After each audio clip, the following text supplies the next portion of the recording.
Yeah. Quiet. Everyone put their iPads away. Wow. Never drank harder. Okay. We're gonna turn our iPads over. Wow, Alex. Everybody turn their iPads over. Oh, I had my Carter, you're a big boy. All right. This first part of chapter 2. We're not gonna do everything in chapter 2. Quiet. We're going to just do parts of it. These conditional statements. A conditional statement is you say one thing is true, then the other thing is true. So conditional means it relies on, hey, shh, it relies on something else. Conditional statements are written in if-then form.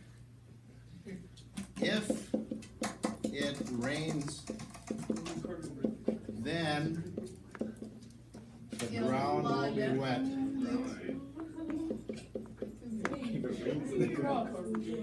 Okay, shh, quiet. So here's the if, there's the if. No, you already did it. Oh, then.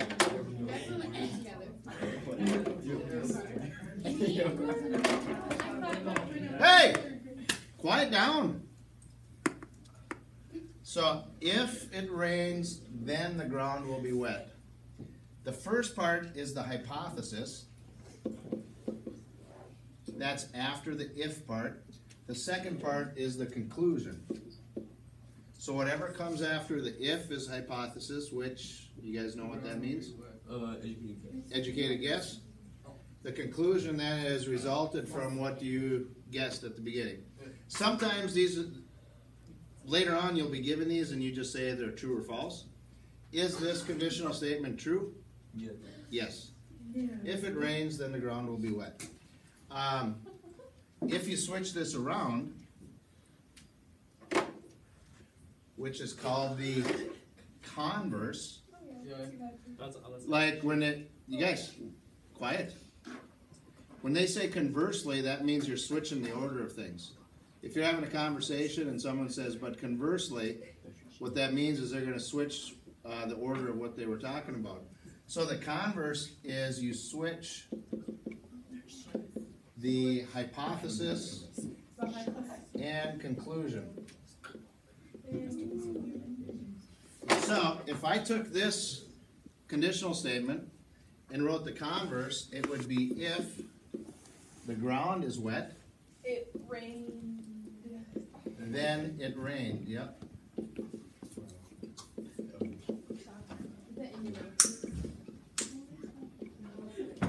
Okay.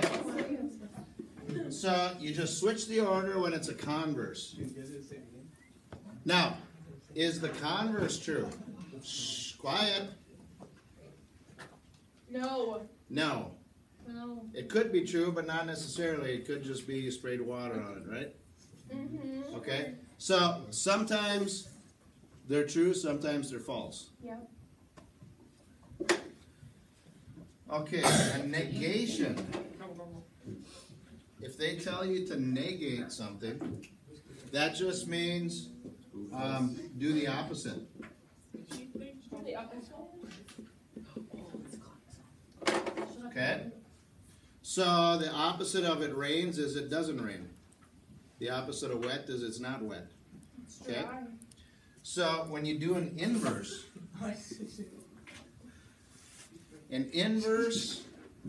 is the opposite of the conditional.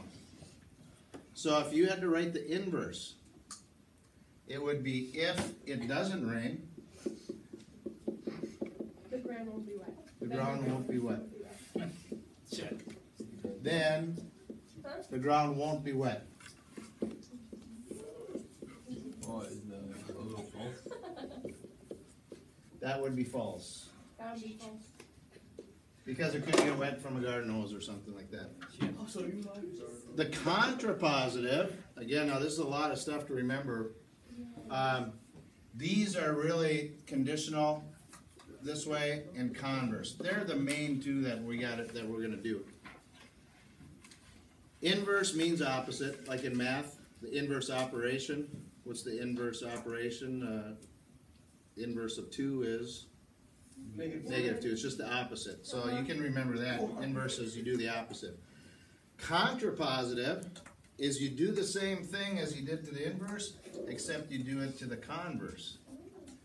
So basically, the contrapositive is switch Would that be the inverse. So you'd say if the ground won't be wet, Then or if the ground isn't wet, then it hasn't rained.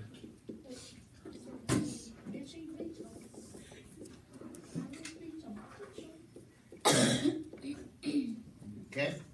Now you do have to switch the wording so it makes sense in English. Okay? I noticed. An example, in our assignment today, it's only like 8 problems, I think. They give you a sentence, and you got to write it as a conditional statement.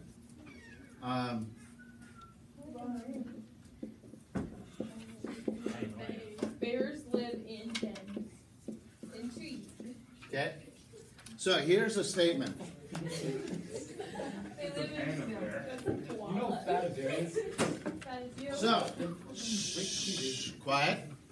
There's 2 parts to this. You have bears, and you're saying they live in the woods. Yeah. To put it in a conditional statement, you can't just say, if bears, then live in the woods. You got to write it like it's a sentence. If bears live in the woods, then trees. No, because these are the 2 separate things. So anyone have an idea of what we could put after the if part? If If bears if the woods. If No. No idea. I'm sorry. If in the woods. bears live in the woods, then I don't know. This has to come after the if, and this after the then. If is there a wood? In the woods. live in the woods. Oh my Is God. there a wood? In the beginning, God made the and the forest. How do you know that? If an animal is a bear, then It lives it in lives the in the woods. woods. That's false. Okay, shh, quiet. So you got to add in something to make the sentence make sense. You can't say if it's a bear. You should say if an animal is a bear.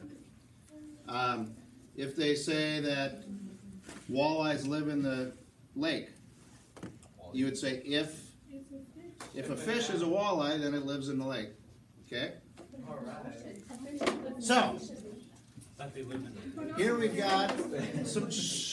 got some statements that they want to write in the if-then form. 3 points are coplanar if they lie on the same plane. No. If 3 points are coplanar. Right. It would be if Then they 3 points are coplanar, Then they land. then they lie on the same plane. then they lie on the same plane. Good job, Hannah. Hannah, that's sad that you don't do. Okay? Water freezes at a temperature below 32. If the temperature is below If 32, water freezes, Then Great execution there, Kylie. I completely. then the temp is below 32. 32. Okay? An even number is divisible by 2. Shh, quiet! If a number is even, it's divisible. Right. If a number is even. Then it's divisible by 7. Then it's divisible by 2. Okay, so that's what our assignment today is, putting statements into if-then form. Now, just to go through, to remind you, again, what these are, the only one we really got to worry about is the converse. Converse is you switch the order of it. If the sun is shining, then we're not watching TV. The converse would be if we're not watching TV, then the sun is shining. Okay? But all we're really doing today, and all we really need to do is write the if-then forms of them. Okay? Okay. You'll be given a sentence.